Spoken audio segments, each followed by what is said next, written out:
Donc on commence à travailler et la méthodologie, en fait, elle m'a demandé de travailler, de faire ce travail avec l'appui des services techniques du ministère. Alors, pour ceux qui ne savent pas, il y a les cabinets ministériels, en fonction des élections, ils tournent, ils changent, etc.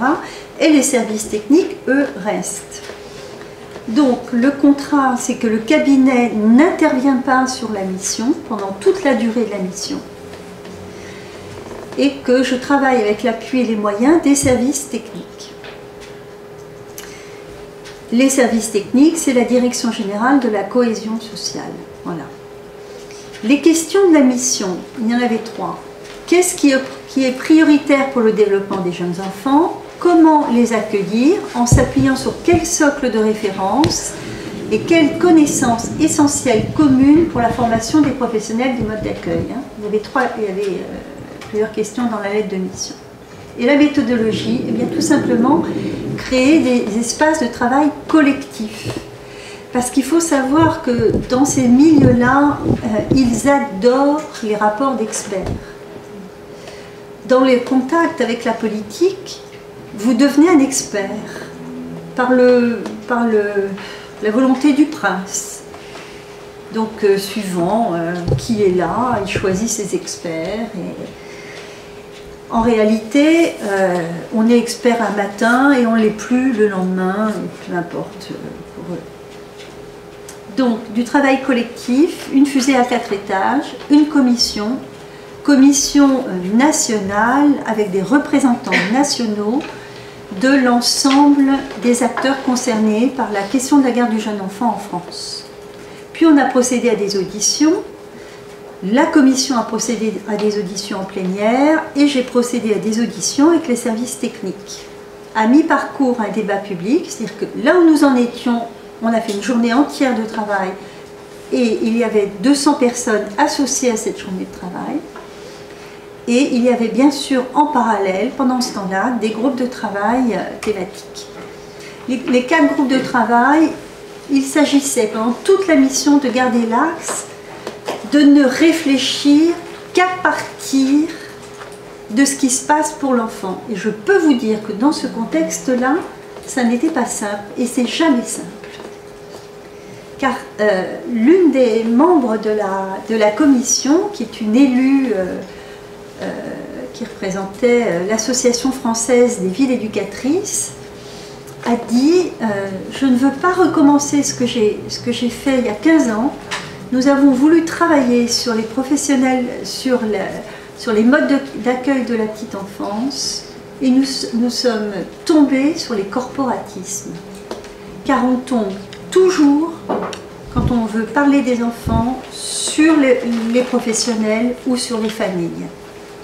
C'est incroyable comment, tout le temps, on perd l'enfant quand on veut avoir une pensée là-dessus. Donc, du point de vue de l'enfant, comment peut-il se repérer dans ses relations? Groupe de travail 1. Vous voyez ce qu'il y a derrière, le mot relation. Comment, du point de vue de l'enfant, peut-il se déployer par son corps? Sachant que dans les 3 premières années de la vie, le corps est le média principal. Troisièmement, comment peut-il s'épanouir dans sa tête? Vous voyez bien que le titre, c'est certainement pas les apprentissages. Et quatrièmement, comment peut-il se reconnaître dans les liens entre son mode d'accueil et sa famille? Pendant les 9 mois qu'a duré le travail de la mission, à peu près à la fin, 130 personnes avaient contribué. Voici comment on a bâti, je ne le trouvais pas tout à l'heure, je sais bien que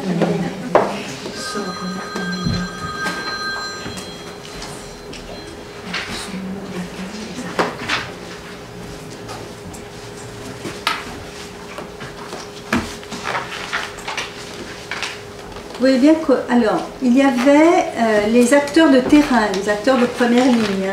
Tous les professionnels étaient là, depuis enfin, ça allait de psychologues, orthophonistes, psychomotriciennes, médecins, pédiatres, auxiliaires de puériculture, JE, CAP petite enfance, etc., etc. Il y avait 14 organismes de formation initiale et continue. Il y avait les gestionnaires des modes d'accueil, publics, privés, associatifs. Vous le savez, en France, le secteur privé occupe de plus en plus de place sur le nombre de places ouvertes, notamment en accueil collectif et associatif également. Il y avait un collège de 39 spécialistes qui représentaient la pluridisciplinarité nécessaire. Par exemple, la philosophie, la sociologie, les sciences de l'éducation, la psychologie, la pédopsychiatrie, la pédiatrie, la culture. Dans chaque groupe de travail, il y avait des acteurs de la culture, dans la commission, dans les auditions, etc. C'était un principe de base que d'intégrer l'art et la culture dans les fondamentaux du développement du jeune enfant, du bébé. Hein. Il y avait les sciences du langage, voilà. Et puis, il y avait 7 représentants des institutions chargées de la mise en place des politiques publiques. J'ai appris en marchant, hein. Là, je prononce des mots avec aisance, mais voilà. C'est à la fois ce qu'on appelle la Caisse nationale d'allocation familiale, la CNAF, c'est les caisses agricoles, c'est vraiment, il y a des tas d'acteurs qui interviennent dans le fait que les modes d'accueil existent ou n'existent pas, etc. Et puis 6 organisations représentant les familles. Et donc tout ce petit monde a travaillé. Il a fallu faire valider d'entrée de jeu des présupposés, un cadre de référence, car on était à la recherche d'un consensus, mais en même temps, on n'allait pas avancer à l'aveugle. Donc, la première réunion de la commission a consisté à faire valider ce cadre de référence. Il faut prendre en compte des dimensions psychologiques et éducatives, les spécificités de la petite enfance,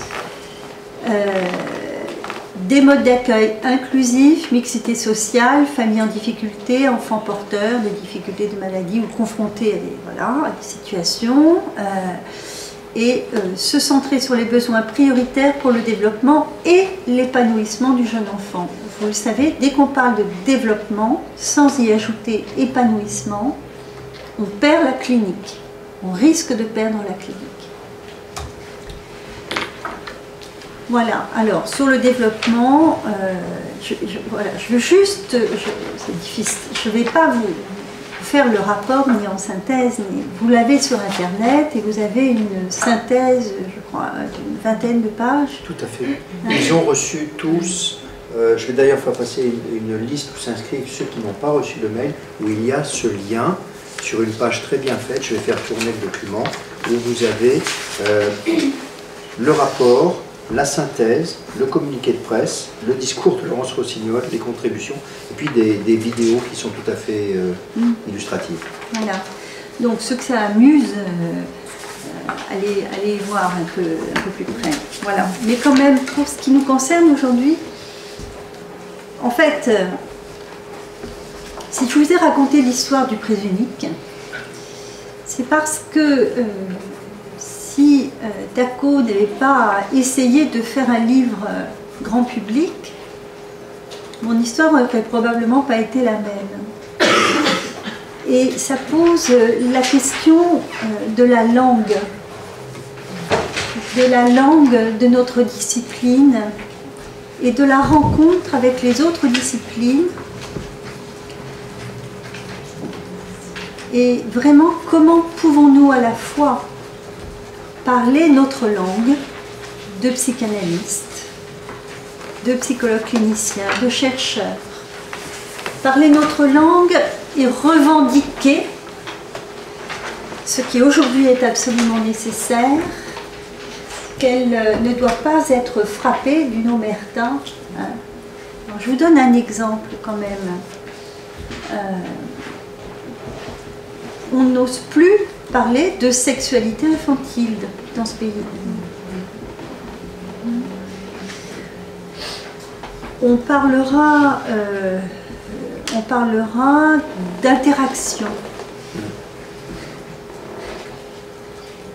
il y a comme ça des mots qui sont venus recouvrir des concepts.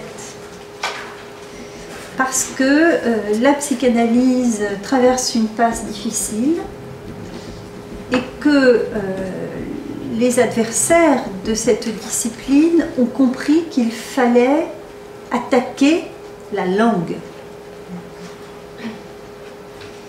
Donc ça devient un acte de bravoure, hein, de nommer les concepts, etc. Et ça, c'est pour la psychanalyse, mais vous, chercheurs, vous avez aussi une langue de la recherche. Ne lâchez jamais là-dessus. Moi, j'ai fait un petit tour par l'université, puis je suis repartie parce que j'avais trop d'autres choses à faire dans ma tête et probablement dans le parcours qui s'annonçait pour moi. Mais gardez les langues des étapes de vos parcours. C'est quand même très important.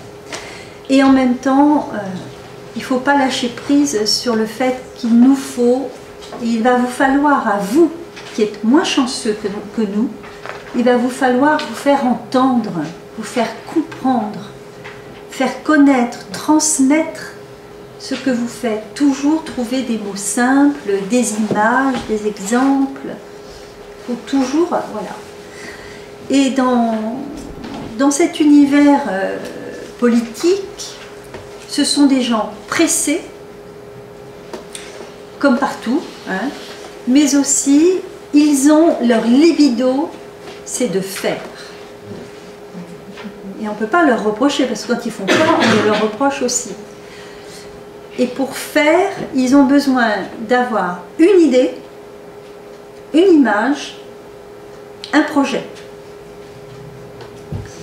Et vous vous en doutez bien, dans un sujet pareil, on arrive avec 4 dimensions, il y a 4 chapitres dans le rapport, qui fait 280 pages, je vais vous l'expliciter, et on arrive, finalement, ce rapport est une sorte de cheval de Troie pour pénétrer la sphère de la décision politique, mais aussi économique. Hein. La Caisse nationale d'allocation familiale gère tous les budgets de la branche famille, c'est-à-dire toutes les cotisations sécurité sociale de tous les salariés de France.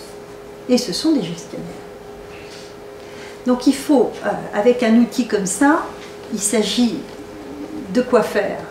C'est pas seulement rendre un rapport, hein.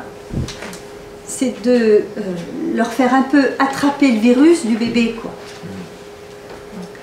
J'ai dû être auditionnée 2 fois au conseil d'administration de la Caisse nationale d'allocation familiale. Ils ont voulu vérifier en amont ce que j'étais en train de faire. Et j'ai été auditionnée ensuite. Et au fond, ils ont à un moment donné totalement oublié le temps qui passait. Et ça, c'est un indicateur. Hein. Ça les a intéressés. En même temps, moi, je cherchais comment faire. Parce qu'on a travaillé et il fallait dégager des particularités du développement et de la sensibilité des enfants avant 3 ans que la décision politique devait connaître pour les modes d'accueil pour la petite enfance. Et alors, à la suite des travaux, dans les travaux par exemple, avec les services techniques, je vous cite un exemple. Les services techniques, je leur dis groupe de travail, qui prend des notes, des comptes rendus, comment on fait? Et là, ils me disent ne vous tracassez pas, on a l'habitude. Et je lui dis mais vous faites comment d'habitude? Eh bien, vous savez, les groupes de travail, on a l'habitude, on a fait plein, on sait à peu près ce que les gens vont dire, donc on prépare à l'avance. C'est un exemple, hein. Et s'il y a des choses différentes de ce qu'on avait anticipé, à ce moment-là, on n'a plus qu'à corriger, à amender le texte, et voilà. Et ne vous tracassez pas, Madame Giorgino. Et là, j'ai dit, ah oui, mais là, il y a un souci, c'est que moi, je suis psychanalyste. Et ce que les gens disent, ça m'intéresse vraiment. Et puis, ce qui m'intéresse aussi, c'est qui le dit et comment c'est dit. Et donc, il a fallu à ce moment-là, avec bonne humeur, délicatesse, respect, des compétences diverses et variées autour de la table, aboutir à ce qu'on puisse financer un organisme indépendant qui vienne enregistrer tous les travaux, les saisir et nous donner les verbatims. J'étais assez fière de moi. Je l'étais moins quand je me suis vue à la tête de 700 pages de verbatim dont il fallait tirer évidemment la synthèse. Mais c'était une façon... Voilà. Et l'autre négociation était de dire, nous aurons nos comptes rendus, mais on va demander au groupe de travail de rédiger leur compte rendu. Et là, tout de suite, vous saisissez comment on ne lâche pas sur le statut du discours, sur l'énoncé, l'énonciation, l'énonciateur, et au fond, sur le fait que ce qui fait enseignement, c'est les écarts. Exactement comme on fait en clinique, hein, ce qui est dit, ce qui n'est pas dit. Et finalement, la clé est plus souvent dans ce qui n'est pas énoncé que dans ce qui est énoncé. Et ensuite, eh bien, nous nous sommes retrouvés avec un consensus autour de 12 particularités qui tiennent en caractère 12 en à peu près une page. En caractère 11, ça tient en une page. Et je vais vous les livrer à titre comme ça d'expérience. Et comme il y en avait 12, je me suis dit mais c'est génial, c'est les 12 mois de l'année, c'est les 12 heures de la pendule. Et quand j'ai livré ça comme hypothèse, on m'a dit ah mais oui c'est génial, c'est les 12 marches du développement. Et là je me suis dit mince, c'est sûrement pas ça qui était sorti des rapports. Et donc je vais vous livrer la particularité 1. Les sphères du développement du petit enfant, physique, cognitif, affectif, social, sont inséparables les unes des autres. Chaque sphère de son développement interagit avec les autres selon une dynamique en spirale, entre affectivité et acquisition par exemple, entre éducation et soins, entre corps et cognition, entre socialité et construction de soi, etc. Pour le jeune enfant, tout est langage, tout est corps, tout est jeu, tout est expérience, etc. D'accord? La 2. Le développement du jeune enfant procède non pas de façon linéaire, par paliers, d'où le problème avec les 12 marches, mais par vagues. Une acquisition se perd pour faire place à une nouvelle, puis reviendra sous une autre forme à un autre moment où s'effacera. Là, les cliniciens que nous sommes sont ravis. Mais je vais vous citer l'audition dans laquelle cette caractéristique... Tu étais là ce jour-là, oui, hein? Oui. Je cite. « Il nous faut faire le deuil du développement par paliers accumulatifs et les repères d'âge changent avec l'évolution des recherches. Dès les premiers mois de la vie, on a des capacités de quantification, arithmétique, statistique, logique, etc., des automatismes, etc. Et vous savez qui nous a livré cette pépite?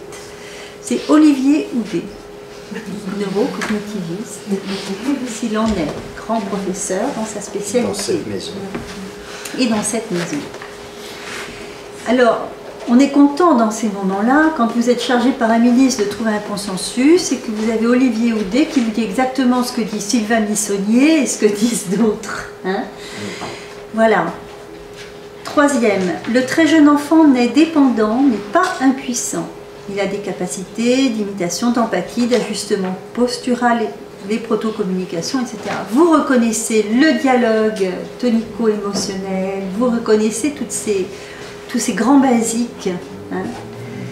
Et armé de sa polysensorialité et de sa vitalité découvreuse, il est d'emblée un partenaire de relation et de langage. Alors, écrit comme ça va. Il faut juste savoir que j'ai eu à corriger à peu près une douzaine de fois la vitalité découvreuse. À chaque fois, ça apparaissait dans les documents comme vivacité, ça apparaissait comme découvrante, etc. Et on me disait, grammaticalement, ça n'est pas bon. Hein? Derrière ce mot vitalité découvreuse, je vous parlais des langues, c'est tout simplement la pulsion épistémophilique qu'il a fallu rebaptiser pour la cause. C'est comme les castrations symboligènes de Françoise Dolto, que Caroline Eliachev a rebaptisé frustration maturante. Hein? Dans le développement de l'enfant, quatrième, la construction de l'extérieur précède celle du monde intérieur. C'est à partir du lien à l'autre que se dessine le soi. Ça n'a pas l'air, mais c'est une vraie révolution copernicienne, ça. Car dans les modes d'accueil, on est persuadé qu'il y a un développement de l'enfant qui avance, hein, et puis autour, on va nourrir au fur et à mesure. Or, Bernard Goltz, dans son audition, je le cite, « Ainsi donc, ce qui se passe pour le très jeune enfant dans sa réalité externe commande en partie la construction de sa réalité interne, d'où les enjeux éthiques de la qualité des soins qui lui sont prodigués par les adultes au tout début de sa vie, qu'il s'agisse des parents ou des professionnels. » Et là, il s'agissait que mes interlocuteurs entendent la question de la responsabilité des modes d'accueil, non pas seulement d'ouvrir des places d'accueil, mais qu'est-ce qui s'y passe? Qu'est-ce qui s'y passe? Et en quoi on va toucher à la structure du sujet en fonction de ce qui va s'y dérouler ou ne pas s'y dérouler. Le cinquième, les parents constituent le point d'origine et le porte-attache du petit enfant avant 3 ans. On a eu comme ça des créations langagières qui figurent dans le rapport en tête de chapitre, qui sont travailler les jeux d'inspiration réciproque entre les familles et les professionnels du mode d'accueil. Hein? Il y a un schéma, je dois l'avoir par là, sur les relations parents-enfants professionnels qui est sorti, qui est celui-ci.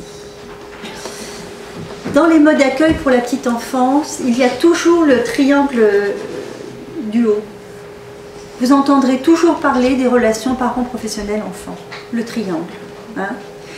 Ce qui est occulté est toujours dans les relations parents-professionnels-enfants, il y a la catéchèse.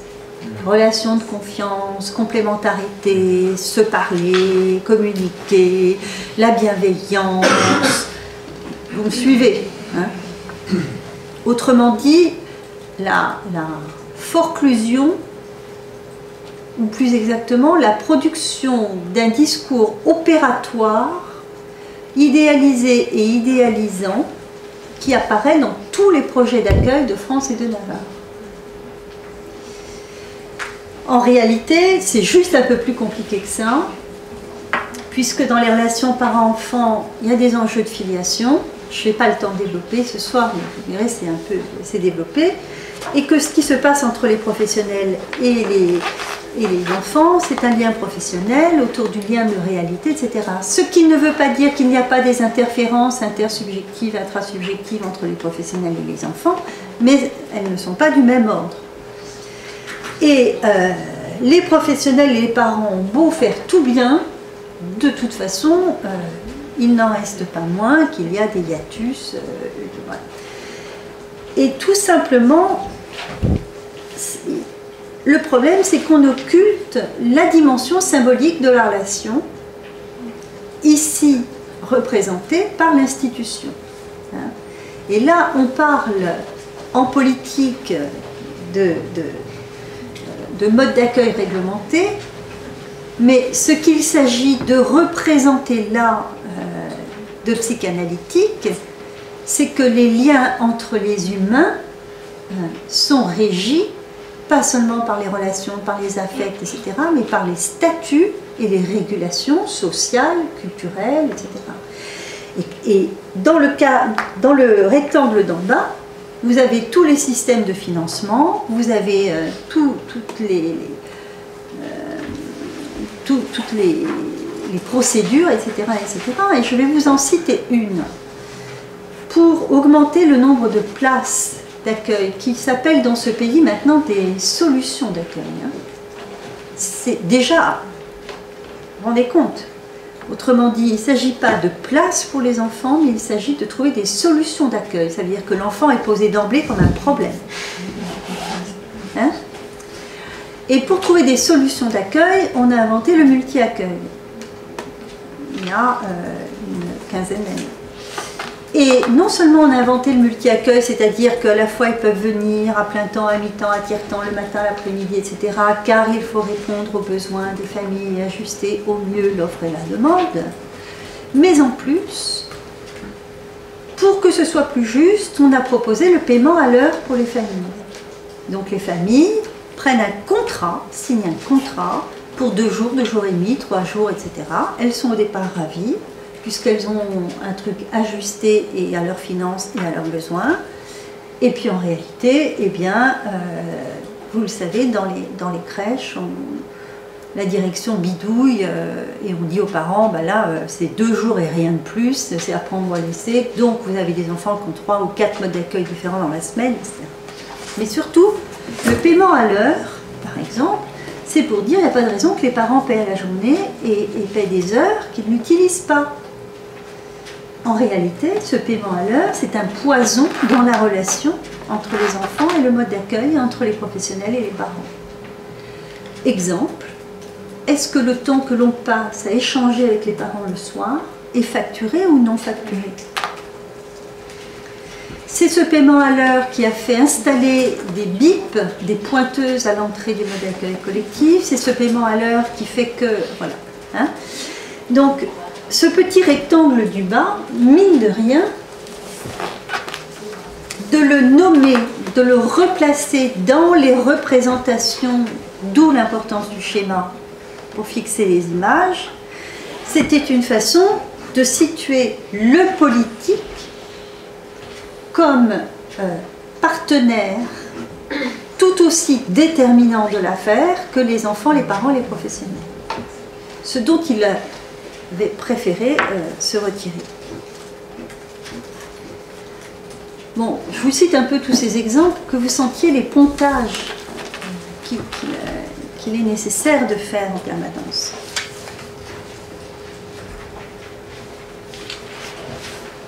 Donc je reviens à la pendule, vous voyez bien que du coup, la notion de spirale, je ne vous les cite pas les autres, vous avez compris. Hein. Si peut-être le 6, particulièrement intéressant, le jeune enfant est capable très tôt, dans des conditions précises, d'attachements multiples et différenciés en fonction des statuts, des rôles et de la qualité de ce qu'on lui propose pour se développer et s'épanouir. On revient sur ce qu'évoquait Sylvain Missonnier, à savoir la question des théories de l'attachement. Les théories de l'attachement sont en vogue. C'est-à-dire que lorsque je rencontre des financeurs et tout, ils me disent « Ah, Madame Giampino, c'est très très intéressant ce que vous faites, c'est vrai, hein, c'est important l'attachement. Hein » C'est les mêmes qui déménagent les enfants d'une crèche à l'autre. Enfin bon. Et les théories de l'attachement, je voudrais faire une petite incise là-dessus, car nous avons, nous les psychologues et psychanalystes et cliniciens, une responsabilité dans une sorte de fausses pistes dans lesquelles sont allés les modes d'accueil. Nous avons essayé de défendre la qualité de la prise en charge des enfants dans les modes d'accueil pour la petite enfance pendant trop longtemps en prenant appui sur le modèle maternel de la relation à l'enfant. Hein? Dolto, la première, disait « il faut mamaïser les crèches ». Et pour défendre qu'il fallait des personnes de référence, une stabilité, une continuité, etc., à chaque fois on disait c'est comme dans une relation mère-enfant. Et là,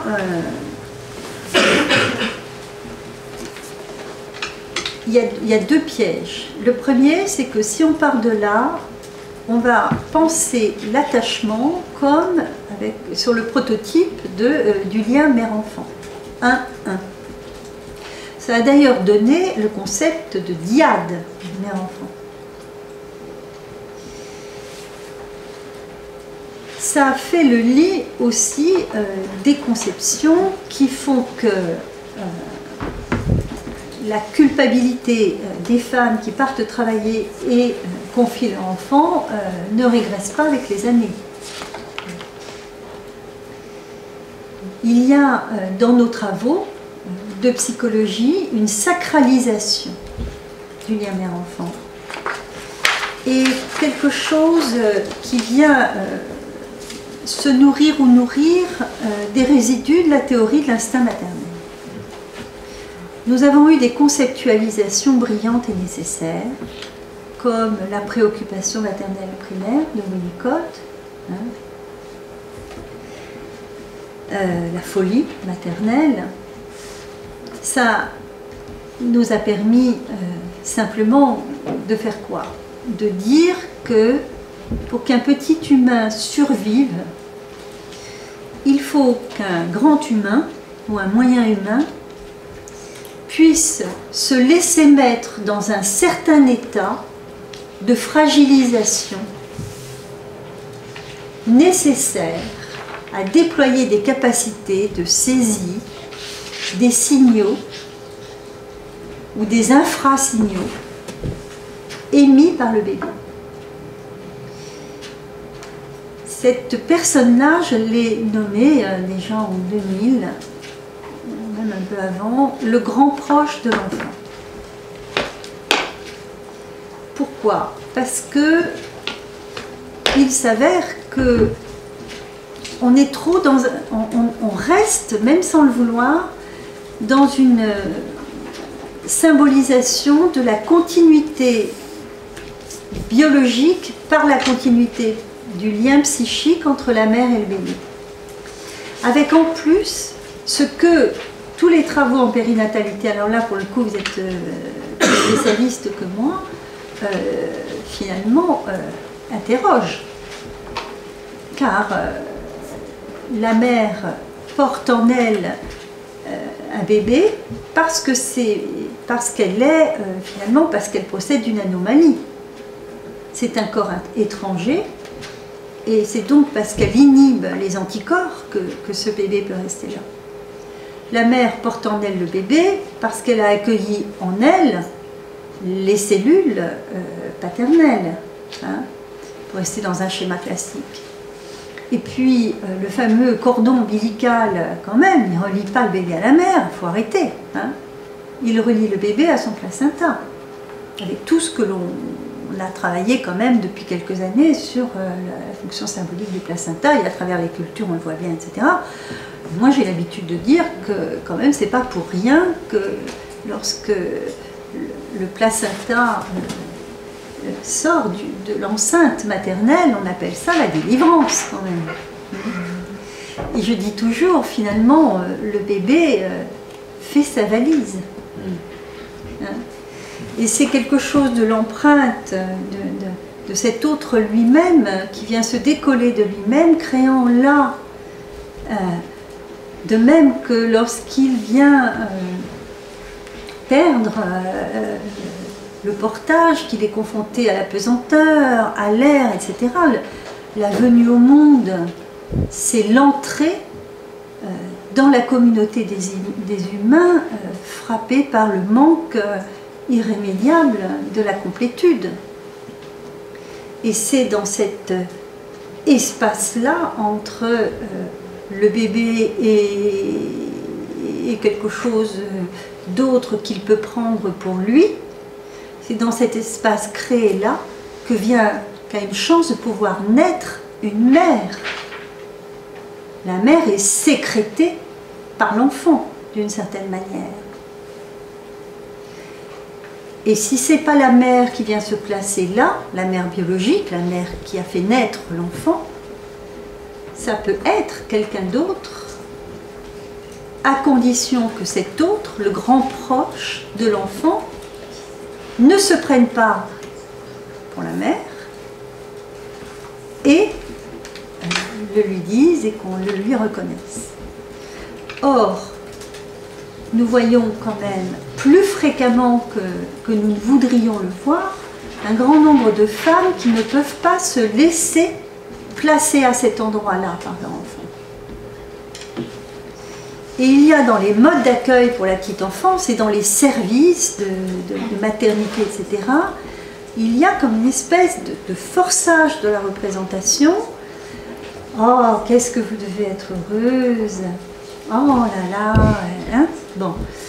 De cette sorte d'idéalisation que nous trimballons là, avec nos soubassements théoriques, nécessaires, mais pas faits pour ça, a priori, et qui font que il peut être très précieux de pouvoir laisser respirer une mère, la laisser prendre un peu le champ. Hein. Je dis parfois, trop d'amour et pas assez d'air. Et au-delà de la mer, l'horizon. Et si nous voulons pouvoir accueillir dans des modes d'accueil des enfants dans des conditions professionnelles et structurées et pensées et affectueuses, alors il nous faut sortir du complexe de ne pas être tous des mères des enfants que nous gardons. Or, il y a chez les professionnels de la petite enfance une sorte de sentiment de ne jamais être à la hauteur de ce qu'ils devraient accomplir. Après, on n'a pas le temps de développer ce soir, mais derrière ça s'ouvrent tous les enjeux de socialisation, etc. Mais si on n'arrive pas à se représenter que la séparation mère-enfant n'est pas quelque chose imposé comme un coup de force par le social, la réalité, le travail, etc., mais que c'est quelque chose qui constitue le lien à l'autre. Hein. Or, voilà, il y a des résistances au développement des modes d'accueil dans ce pays et dans d'autres qui sont liées à des difficultés de représentation. Hein. Et ce que nous avons à défendre, c'est que la place des professionnels de la petite enfance auprès des enfants est une place qui ne procède pas d'un processus maternel, mais que ces professionnels doivent pouvoir être et formés, et entourés, et soutenus, etc., parce que pour exercer correctement leur travail, je parle des professionnels de première ligne, il faut qu'ils puissent se laisser vulnérabiliser, laisser toucher. Et ce sont des professionnels qui doivent tout le temps être dans une oscillation permanente, c'est-à-dire qu'ils doivent à la fois, pour bien s'occuper des enfants, être un peu dans un état de fragilité émotionnelle, de sensibilité, d'hypersensibilité, quelque chose d'un peu régressé, etc. Je fais pas un dessin, vous connaissez ça par cœur. Et en même temps, dans le rapport en équipe et dans le rapport avec les parents, redevenir des adultes sujets pensants, cartésiens, rationnels, etc. Il n'y a pas plus difficile que ça. Et voilà. Donc sur la... Et puis, et là c'est Sylvain Missonnier qui l'a amené dans l'édition, d'ailleurs tu es cité dans le rapport. Sylvain Missonnier défend l'idée qu'il ne nous faut plus parler d'attachement, mais des attachements, qu'il faut utiliser ce concept au pluriel. Hein. Et tu as même dit rester sur le prototype de l'attachement mère-enfant relève du coup de force idéologique. Je le repris, c'est dans la commission. Le 7e point, plus un enfant est petit, plus il est guetteur, capteur, fulgurant. Vous voyez qu'il y a des trouvailles quand vous mettez les gens à travailler ensemble. Guetteur, capteur, fulgurant de l'état interne de ceux qui l'entourent. Vous imaginez si j'avais laissé les énarques rédiger les comptes rendus et du climat relationnel de ces environnements de vie. Ces perceptions sont globales et intuitives et se traduisent directement en expressions somatiques ou comportementales. Pourquoi pourquoi c'est dit comme ça? Parce que derrière ça, il y a le fait qu'on est persuadé qu'on va avoir dans les modes d'accueil des enfants qui vont bien. Donc c'est l'enfant, zéro défaut, zéro beau mot. Il ne faut plus qu'ils soient malades. Quand ils sont trop malades, on prend les températures des pièces, on fait des relevés de densité de microbienne dans l'air. Vous savez qu'on est quand même dans un grand retour de l'hygiénisme. Hein, on est dans un grand retour de l'hygiénisme. On est dans, en plus, le bio par-dessus. Il faut les rendre propres, sans bleu, pas de morsures, etc. Évidemment, pas de troubles du comportement. Vous savez quand même qu'on a des grands chercheurs qui nous arrivent du Canada, Richard Tremblay pour ne pas le citer, l'un des principaux signataires du rapport de l'INSERM et rédacteur, qui a formé et qui forme, qui travaille avec Gedney, qui forme Thomas Sayas, qui fait le programme Panjo, c'est là. Hein. Et Gedney, il a quand même réussi à créer un outil de calcul du taux de densité. J'ai oublié, je me protège aussi. Hein. Densité du taux d'agression physique. Donc on a des calculs de taux d'agression physique des enfants de 24 mois sur la semaine, sur la journée, sur l'heure. Et en fonction des taux d'agression, il y a des courbes et quand ils dépassent, hein, ils sont donc à signaler et à prendre en charge. Richard Tremblay, qui, pour information, a été la grande vedette du colloque sur les modes d'accueil de l'OCDE qui s'est tenu au château de Longchamp en mars, je crois, cette année. Et le tout fomenté avec le ministère de l'Éducation nationale. C'est-à-dire que pendant que Laurence Rossignol mandatait une psychologue clinicienne d'un côté, Najat Vallaud-Belkacem travaillait avec l'Europe et Richard Tremblay. Ça aussi, c'est de la politique. Ça veut dire que rien n'est gagné. Le petit enfant est vulnérable, néothénie, est dépendant, mais acteur affectif et corporel. Il induit chez les adultes qui s'occupent de lui des phénomènes de résonance interne, des émotions, des pensées positives ou négatives qui rejaillissent sur les adultes. Derrière ça, c'est ce qui va permettre de préconiser les réunions, les supervisions, les temps de travail en équipe, la formation des professionnels, formation continue, etc. Autrement dit, derrière ces 12 caractéristiques, c'est la matrice à partir de laquelle va s'enclencher toute la logique des préconisations. Hein. Donc les numéros sont dans le désordre.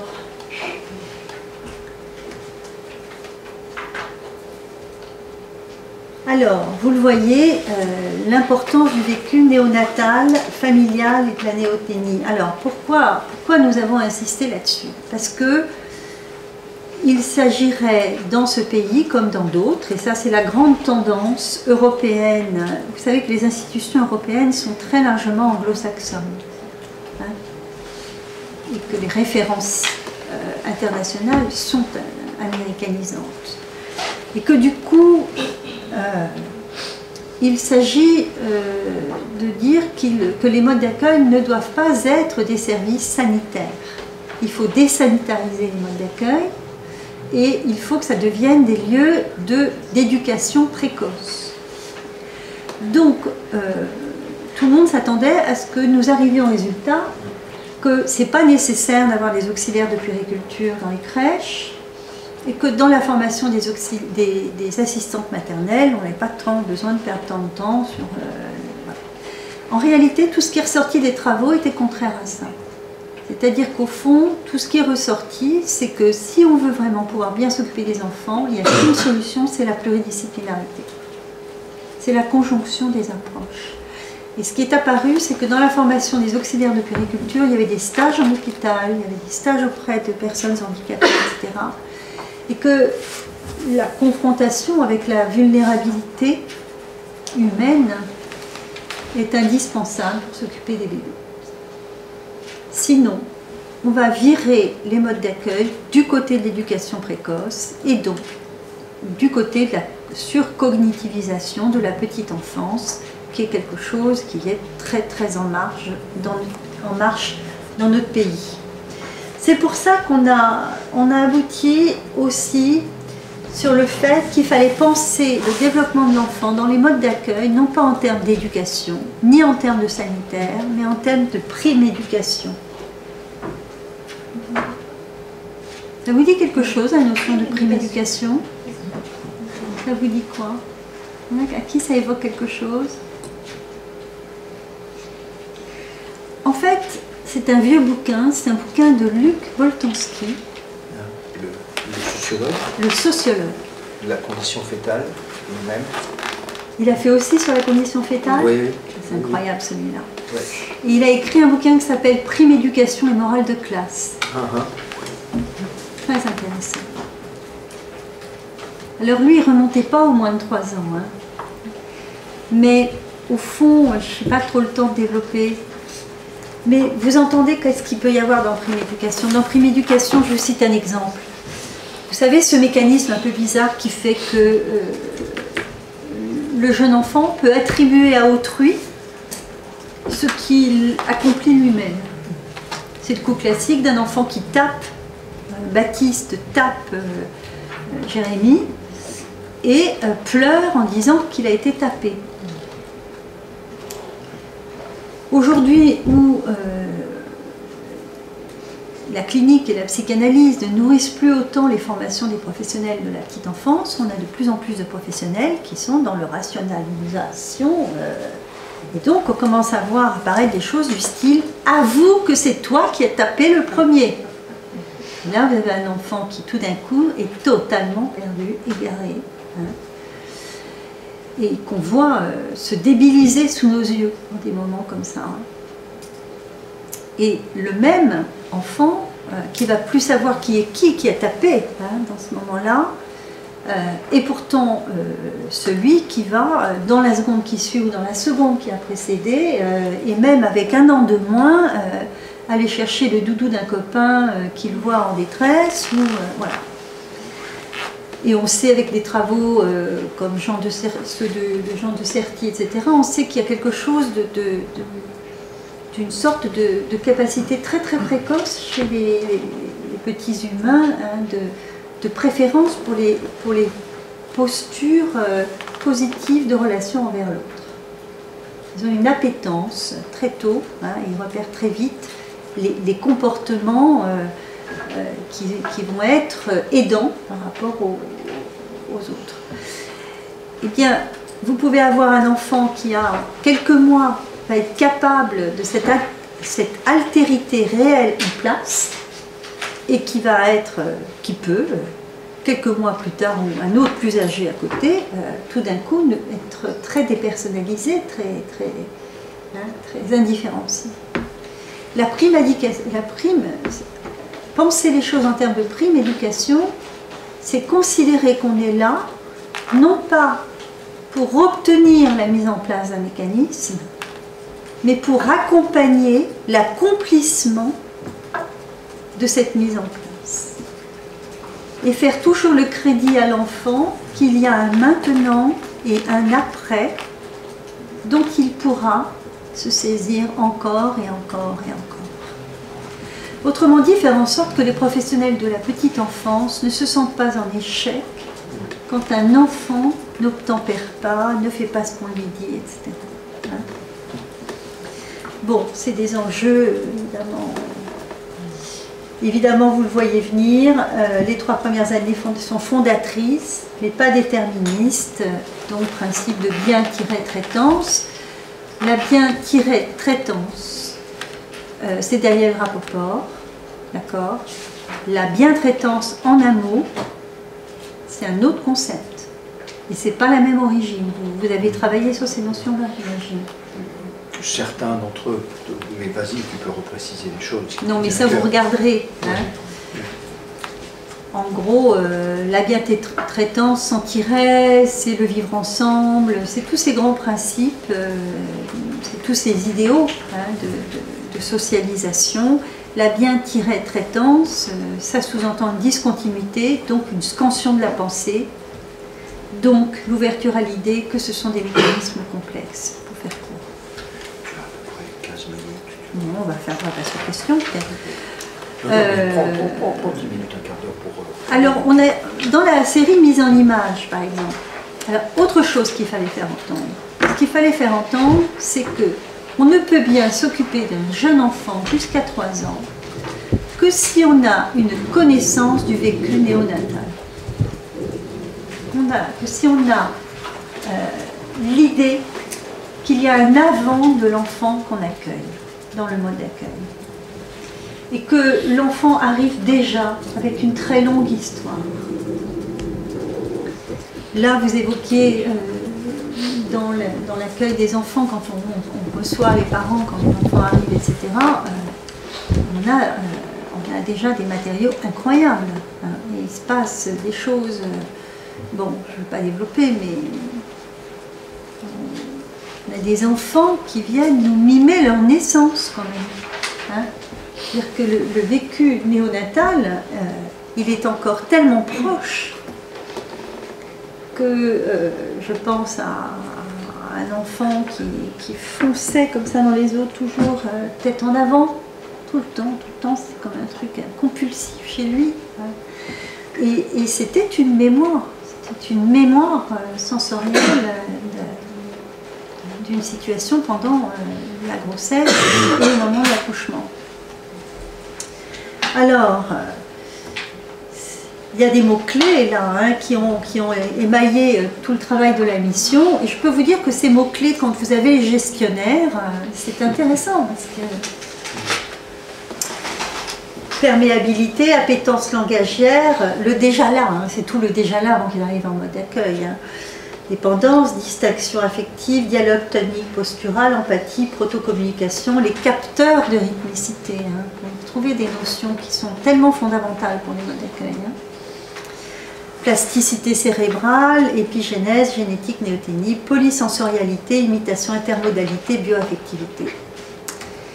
Donc, nous avons dégagé 5 dimensions primordiales du développement du jeune enfant, comme la ministre le demandait. 5 dimensions, c'est les 5 flèches de la dynamique développementale qui sont finalement des repères pour savoir finalement ce qu'il faut payer, ce qu'il faut financer et ce qu'il faut faire apparaître comme incontournable dans la formation des professionnels, car nous préconisons de nous orienter sur des troncs communs à travers, pour tous les métiers. Chacun gardant sa spécificité. Il n'y a pas moins d'une douzaine de métiers dans les modes d'accueil pour la petite enfance. Donc ils sont à des niveaux différents, je vous passe les détails, parce que là on est dans la cuisine, voilà.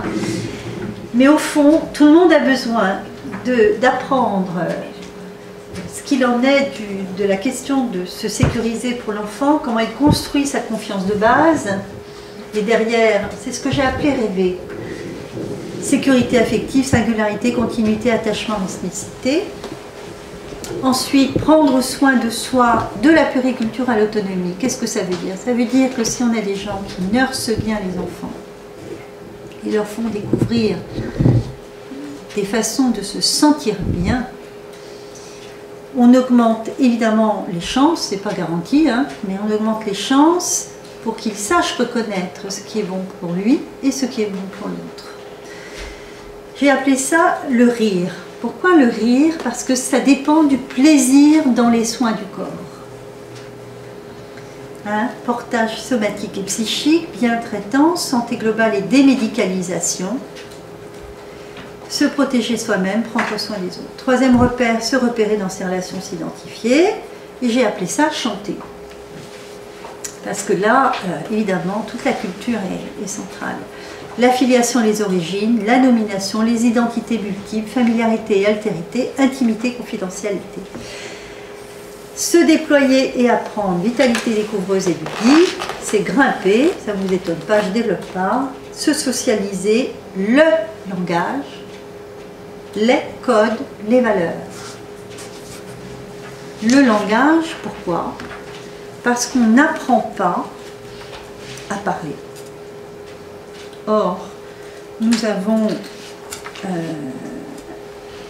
une bataille actuelle qui est que cherche à s'implanter dans les crèches en France la méthode par les bambins. Je vous laisserai regarder un peu, hein, qui consiste à repérer entre 18 mois et 2 ans les petits parleurs, les moyens parleurs, les grands parleurs, de prendre les petits parleurs, les moyens parleurs, suivant les moyens qu'on a, suivant les finances attribuées, de faire des petits groupes de 3 de stimulation langagière, 3 fois 20 minutes par semaine. Ceci, très largement préconisé par des intellectuels de gauche, notamment des sociologues, des gens appartenant à des grands instituts, comme Sciences Po, etc. Et l'idée, c'est de dire qu'il faut lutter contre les inégalités dès la crèche. Là-dessus, on est tous d'accord.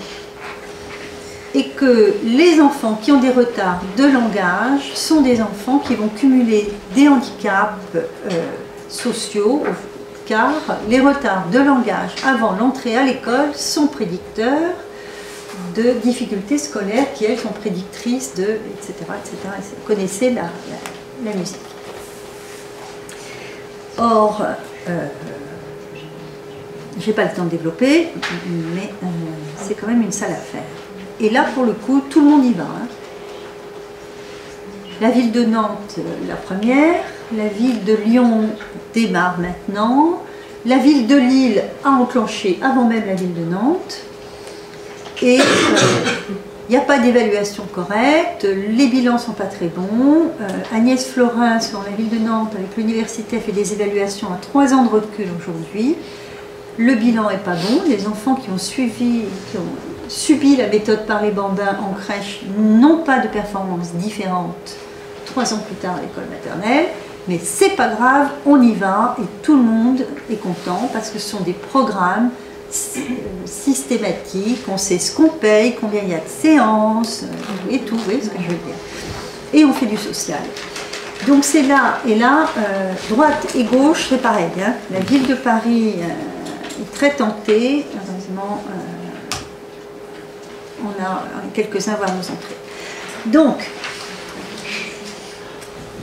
après, évidemment, il y a des préconisations, etc., etc. Il y a 106 préconisations, je vous en fais trace.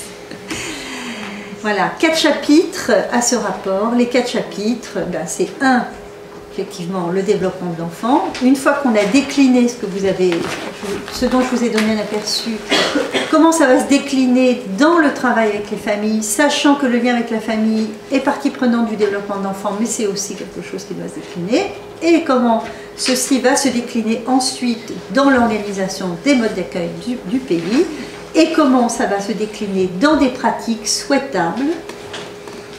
Et 4e partie, compte tenu de tout cet ensemble, comment former des professionnels pour qu'ils soient en mesure de... La gageure était évidemment de ne pas ériger des modèles, de ne pas créer des schémas, etc. Voilà. J'ouvre évidemment la porte à vos remarques, vos réactions. Enfin, tu veux qu'on réagisse? Oh ben oui, je trouve que c'est plus intéressant si on rentre un peu dans le dialogue. Donc, on va t'applaudir un peu.